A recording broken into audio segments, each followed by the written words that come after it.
अब आप भी जाने मत्स्य विभाग गोपेश्वर किस तरह से जिले के गांव-गांव में मत्स्य पालन रोजगार का इंतजाम कर रहा है। वह जनपद चमोली में जगदम्बा प्रसाद के सहयोग से कई युवा आज पहाड़ों में लौटे हैं व आत्मनिर्भर बने हैं। आज खास बातचीत में प्रभारी सहायक निदेशक मत्स्य विभाग गोपेश्वर जगदम्बा कुमार ने बताया कि जनपद चमोली के गांवों में मत्स्य पालन की योजना काफी फल फूल रही है, जिसका लाभ ग्रामीण और युवाओं को मिल रहा है। आज मत्स्य पालन के क्षेत्र में जिला काफी ज्यादा तरक्की कर रहा है।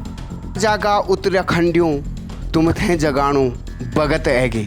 नमस्कार मित्रों, सूचना इंडिया में आपका स्वागत है। और आज हमारे साथ सूचना इंडिया में जो खास मेहमान जो बने हैं, जैसा कि आपको विदित है, जो मत्स्य विभाग गोपेश्वर है समय समय पर कहीं तरह के गांव में रोजगार के जो है योजनाएं चलाता रहता है।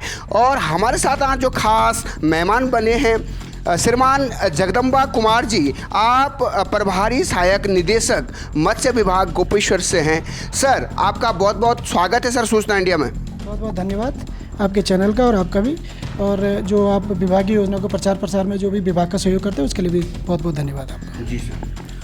और आप देख रहे हैं सूचना इंडिया और हम आपको दिखा रहे हैं जिला मत्स्य सहायक निदेशक श्रीमान जगदम्बा कुमार जी से खास बातचीत। सर, हमारे दर्शक जानना चाहते हैं सर, वर्तमान समय में आपके विभाग द्वारा हमारा जो चमोली जनपद है ग्रामीण परिवेश से ताल्लुक़ रखता है, तो गांव के हितों के लिए, रोज़गार के लिए कौन कौन सी योजनाएं यहां से संचालित की जा रही हैं सर?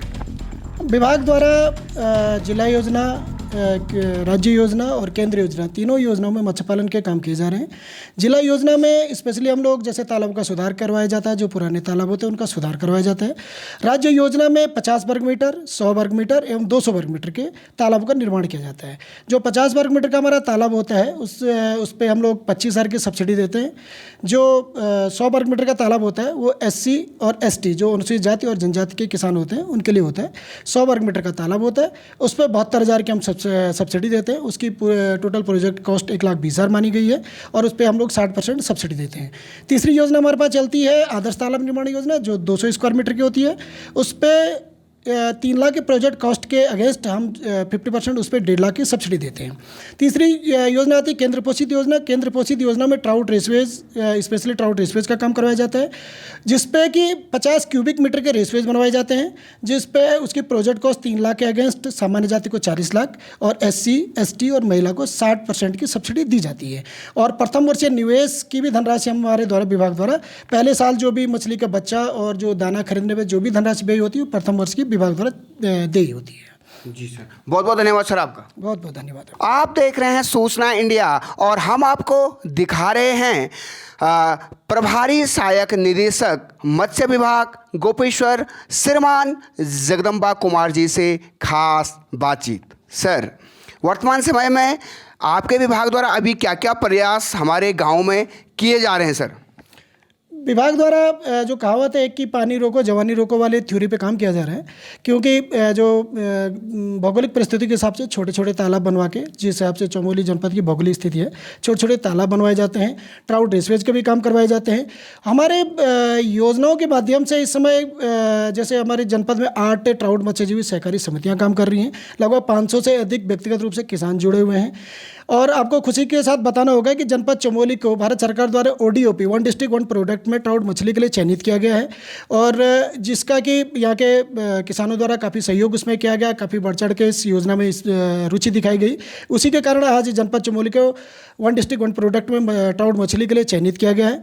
वर्तमान में 1-2 उदाहरण मैं आपको दे दूंगा। जैसे हमारे यहाँ पे बैरांगना में श्री पवन राणा है, जो कि अभी जो कोविड काल में घर आए थे और उनके द्वारा 6 तालाबों का निर्माण किया गया। इस समय उनकी और पूरे चमोली मुख्यालय पे देहरादून तक और स्पेशली चमोली मुख्यालय पे उनके द्वारा होम डिलीवरी, मछली का होम डिलीवरी, ये एक एकदम नया काम है, वो किया गया।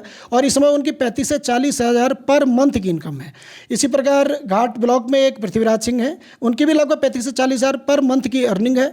हमारी एक समिति वाण में काम कर रही है, जो ट्राउट मछली की बिक्री के साथ साथ ट्राउट मत्स्य बीज विक्रय का भी काम कर रही है। जाएंगे। और विगत वर्ष उनके द्वारा 13 लाख के सिर्फ मछली के बच्चे बेचे गए हैं और उम्मीद है कि साल लगभग 20 लाख वहाँ पे मछली के बच्चे ही सिर्फ पैदा हो जाएंगे। जी जी, तो काफ़ी सराहनीय कार्य और काफ़ी, जब से आप इस जनपद में आए हैं सर, तो हम देख रहे हैं कि काफ़ी विकास के कार्य यहाँ पे मत्स्य विभाग आज काफ़ी हाईलाइट में आया है। और आपने उदाहरण में रखा था कि जनपद चमोली के अंदर लोगों ने 45,000 साल मंथली कमा रहे हैं। 13 लाख की आपने बात की थी वहाँ पे हमारे जनपद चमोली के अंदर, तो एक काफ़ी तो सर जिस तरीके से आज एक और हम देख रहे हैं हमारा युवा पहाड़ों की ओर लौटा है और कहते भी हैं पहाड़ का जवानी और पहाड़ का पानी यदि पहाड़ के काम आ जाए तो निश्चित रूप से मेरा उत्तराखंड आगे बढ़ेगा। सर इसमें आपका क्या कहना है और किस तरीके से आपकी जो योजनाएं, चाहे हम मत्स्य तालाब की बात करें, मत्स्य पालन की बात करें, तो क्या उसके आवेदन की प्रक्रिया होती है और किस तरीके से यहाँ पे हमारे ग्रामीण परिवेश का जो बेरोजगार युवा है उसका लाभ उठा सके? सर देखिए, सबसे पहले जो आवेदन की प्रक्रिया है वो तो विभागीय एक थ्योरी है कि फर्स्ट कम फर्स्ट सर्व, पहले आओ पहले पाओ, उसके आधार पे चयन किया जाता है। और उसके बाद पेपर और बहुत ही प्रचार के माध्यम से, आप ही लोगों के माध्यम से प्रचार प्रसार किया जाता है कि विभाग द्वारा ऐसी ऐसी योजनाओं के लिए आवेदन मांगे जा रहे हैं। और जो भी लोग हमारे यहाँ पे आवेदन करते हैं सबसे पहले, उसके बाद हमारे जो फील्ड ऑफिसर होते हैं, जो फील्ड कार्मिक होते हैं, उनके द्वारा स्थलीय निरीक्षण किया जाता है कि क्या ये उचित है और क्या जो इस जगह पे ये प्रपोज कर रहे हैं क्या वो जगह मछली पालन की दृष्टि से उचित है कि नहीं है। और उसके बाद जो भी हमारे सीरियल वाइज जो भी हमारे पास आवेदन आते हैं और जो भी हम उचित पाते हैं फील्ड सर्वे के, उसके अनुसार उनका चयन कर दिया जाता है। जी जी, और इस तरीके से देखा आपने कि किस तरीके मत्स्य विभाग आज जिले में कार्य कर रहे हैं। देखते रहिएगा सूचना इंडिया, खबर से लेकर असर तक। बहुत बहुत धन्यवाद सर। बहुत बहुत धन्यवाद।